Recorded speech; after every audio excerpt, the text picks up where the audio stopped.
Okay, so I'm going to be presenting on behalf of Megan Urbano. She is at the University of South Florida. But what's unique about Megan is Megan has a degree in music, and as well she is a certified and licensed speech-language pathologist. So Megan says, hi, she's meeting you for the first time.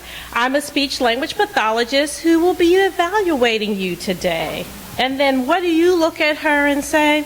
I don't have any problems with my speech, right? So now this leaves the speech pathologist with, how am I going to convince this person? What am I going to say to them so that they know that speech pathology is an important part of their health care? Well, you would say, hi, I'm a speech pathologist, and I'm a person who specializes in voice, and I work at USF here, and I work at the Voice Center, and I'm going to be evaluating your voice today. So what exactly is a speech-language pathologist? Well, what most people think when they hear that is we just play, right? We just teach people how to say sounds. We teach words, and we work with people who stutter. Now, guess what? That is all true, right? But there are other things that we do.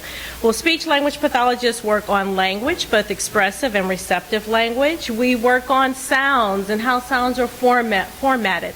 We work on how sentence structure is developed. We work on swallowing. We work on social communication. In a nutshell, we work on anything that has to do with communication from birth through death. Okay, so we do work on communication as well as swallowing. So when we look and think about, what areas are those? Important areas for us to understand is to look at our brain. And we can also think about not just do we work in our brain area, we also work all the way through breathing, because that's very important in the power source of voice. So let's get into some of the areas, and I'm going to go over this quick because I'm a speech pathologist and I talk fast enough. So the main area that we focus on in the brain is the Broca's area, because the Broca's area provides information that helps with speech and articulation. It's the source. And some of the nerves that are involved in communication are listed here, from your trigeminal nerve, your facial nerve, the vestibulocochlear nerve, glossopharyngeal, vagus, and the hypoglossal. Now, I know that sounds a little bit technical, but I think it's good information for you to know if folks are talking to you, your healthcare providers are talking to you about how the brainstem nerves all create this system that helps with communication. So vocal folds or vocal cords, right? Is that always a debate? Who says vocal cords in this room? People who says vocal folds? Okay, so, right, and hi. So yes, definitely, as a professional, I refer to them as vocal folds. And when a patient comes into my office, I do talk to them about that. Vocal cords are really one-dimensional when you think about a cord. But a fold is going to actually fold, because the vocal folds do have a top or superior level, but then they do have an inferior level, so they have multiple layers, okay? But when we think about them, and you've probably seen your vocal folds on imaging, which I'll be addressing a little bit here, you think of them as giant because they look big on the screen, but in actuality, they're very small. They're tiny little things. So how do we make sound? We see here prefaced vocal cords, not C-H-O-R-D-S like guitar strings, but we can tighten our vocal cords or vocal folds to make them, and we can make them longer, more tense to make higher sounds, and we can also make them shorter or less tense if we're making lower sounds. So there's a lot of dynamic movement going on with your vocal folds. So let's take a look here at some normal vocal folds, if I can get this to work. Okay. Show young female vocal cords during a stroboscopic exam.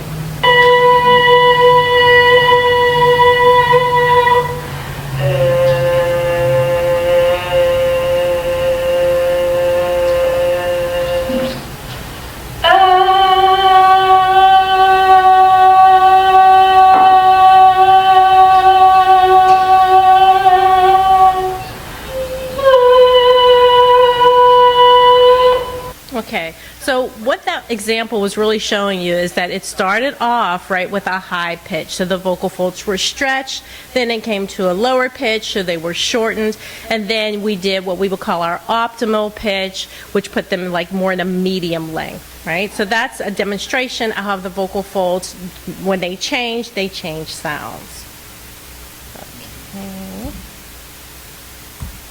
All right, now we're going to talk about the 3 subsystems of voice production. Okay, so when I talk about it, I go 1, 2, 3. Just make it simple. First is our respiration. Our respiration is significantly important because that's the driving power and the force behind your vocal folds beginning to move. The second is important. This is the instrument that makes the buzz or makes the sound that we're going to shape and filter through our third level, which is called the resonance. So those of you, here sitting here today, whether you have spasmodic dysphonia, a tremor, a vocal fold paralysis or paresis, or muscle tension dysphonia, this is your spot. This is maybe where you're having most of your difficulty at. Okay? Now, how do these things interact together? Well, interaction of the systems isn't really linear. Interaction is complex, with each subsystem having various effects on each other. A problem in one will affect a problem in all. You would think that, right? But it's not static, really. It's a linear system, but it's really a dynamic system as well. And so the other subsystems like to try to adjust, and they like to change, and they like to compensate, okay? And so that's what helps to change the way what sounds are coming out, because they're trying to help when one system is not doing or performing like the other system should. Megan says here, I like to tell patients that the goal is for them to have the ability and autonomy to make their own choices with their voices. So let's talk a little bit more about respiration, which we also call breathing. Airflow from the respiratory system is the gas to the engine for the voice. Without it, the vocal folds won't vibrate, and we don't have voice. When we talk about the role of the respiratory system in phonation, we think about things such as airflow and the air flowing through the glottis. Glottis is also known as the area where the vocal folds are. Okay? Subglottal pressure means the air that's coming up below the level of the vocal folds. So you want to build up that pressure to blow the vocal folds apart, and then the lung initiation and termination, and breath holding. So these are all the things that your vocal folds help control. Okay? And then we get into phonation. That's also called voice, or where the sound signal is shaped. So your phonation comes from the vocal folds and the sound. What happens when phonation is suboptimal? Well, we don't have the buzz. We don't have what we need for what needs to be shaped to come out of the resonator. So we have to be careful and mindful in thinking of that. Now, what is resonance? And a lot of people have a challenge with resonance because sometimes they're like, I can't feel what that's like. I know with spasmodic dysphonia patients, typically it's not until maybe you've had your Botox and you're in the cycle or the portion of where the Botox is really making a change that you can actually feel what resonance is, okay? But it ultimately is your ability to take the sound that comes from the vocal folds and shape it through the top part of the mechanism. So this is where you're using your pharynx, you're using your lips, your teeth, your tongue, and your palate. It's where you're filtering the sound that's coming from the vocal folds. And then articulation, the last thing. And people think this is not always important, but I'm like, yes, because it's not just what you say, it's how you say it and how you form it. So this is using the tongue, the teeth to articulate. Think about your speech intelligibility. So no matter what the sound source sounds like here, if you work really hard to articulate, some of those orders at the drive-thru might be better. Some of those ordering products, but them not being the correct thing, might improve if you think more about articulation. So when I looked at this slide, language and how do you sound in different languages? So I had to text Megan. I'm like, okay, so what is this one? And she says, oh, that was because I want to show how I can speak in Spanish and my voice quality will sound the same as in English. It's just the articulation that changes. I'm like, girl, I'm as monolingual as they get. So I dug back in my college days to my French, so I'm going to try, so a little bit of French here. So I want you just to listen to the quality of my voice, right, in both ways. Okay, so bonjour, comment allez-vous? Hello, how are you? So my voice didn't change, right? And I would say bien, good. How about parlez-vous français? Do you speak French? Anglais, c'est English. Okay, so the quality of my voice didn't go any differently, but my articulation of it is what made it the communication part. Okay. So we want to roll in and look at some voice diagnoses. So of course we know why we're here. We know the typical diagnoses that we're talking about in regards to this conference, but we also wanted to give you an example of things that we commonly might see at a voice center. So you can just see here listed nodules, polyps, cysts that are within the cord, Ranke's edema, which occurs a lot with smokers, heat to the vocal folds, laryngeal granulomas, aglottic sulcus, and laryngeal keratosis. So these are all changes that we might see. They're not normal from the ones you saw in the first video clip, right? So you could have this in addition to the diagnoses that you currently have. So if you are a smoker, you could have spasmodic dysphonia, you could have muscle tension dysphonia, a tremor, etc., in the presence of one of these, like a Ranke's edema. Okay? So that's just always something to think about, why it's good to have a laryngologist on your team. But what else do? We don't only, as speech pathologists, as I mentioned earlier, just work with voice disorders, obviously, because I don't know if all of us would have jobs. We need to work on more than that. So we work on different speech things. So apraxia and dysarthria. So apraxia deals with motor planning. It's as if you want to say something, but it's just not coming out. Right, you're saying a patient might be saying something different, like someone who's possibly had a stroke. Another diagnosis is dysarthria, where it's a motor involvement. So the speech might be a little unintelligible because the speech is slurred, such as a patient maybe who has Parkinson's disease. So it's more of a motor execution. Again, same thing. In the presence of your voice disorder, you could have apraxia or dysarthria if you had a brain injury, if you had stroke, ALS, Parkinson's disease, etc. So these are things that speech pathologists will also be able to evaluate you for.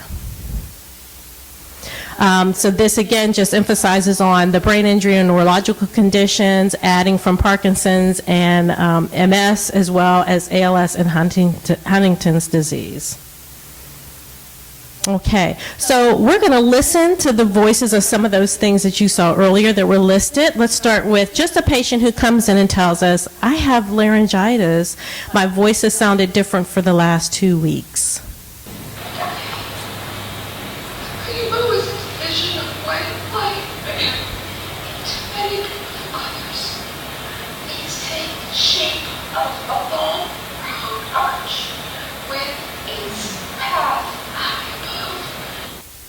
Okay, now we're going to listen to the Ranke's edema, which is excessive swelling.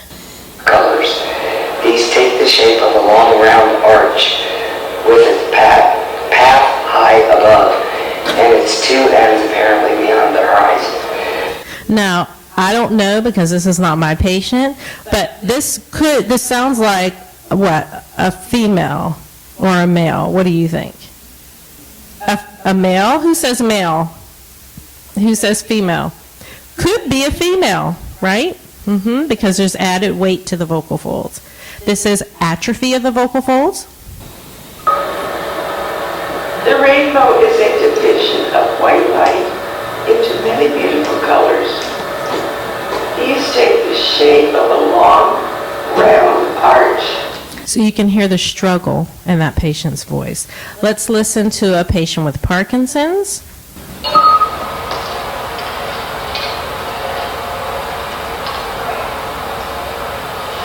blue spot is on the key again.